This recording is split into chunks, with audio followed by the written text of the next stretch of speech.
আমাদের বাঁচার পথ খুঁজে নিতে হবে। দেশীয় এবং আন্তর্জাতিকভাবে সকল সম্ভাব্য বিকল্পকে কাজে লাগাতে হবে।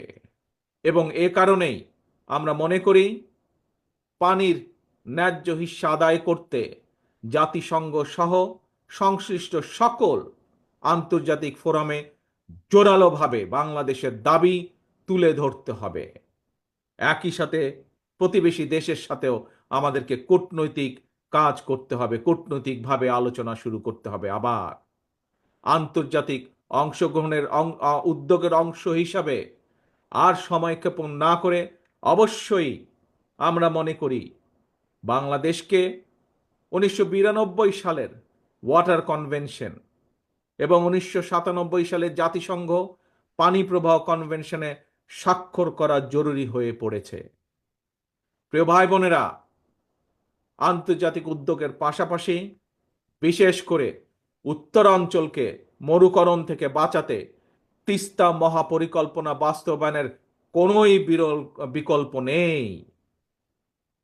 আপনাদের প্রিয় দল বাংলাদেশ জাতীয়তাবাদী দল রাষ্ট্র জনগণের সমর্থনে আল্লাহর রহমতে রাষ্ট্র পরিচালনার দায়িত্ব পেলে আগামী দিনে অবশ্যই আমরা অগ্রাধিকার ভিত্তিতে তিস্তা মহাপরিকল্পনা বাস্তবায়নের সব রকম উদ্যোগ আমরা ইনশাল্লাহ গ্রহণ করব।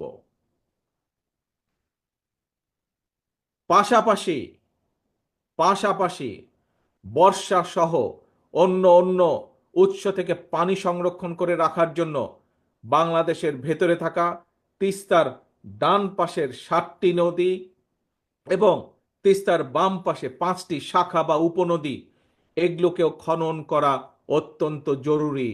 এগুলোকেও খনন করতে হবে আমাদের।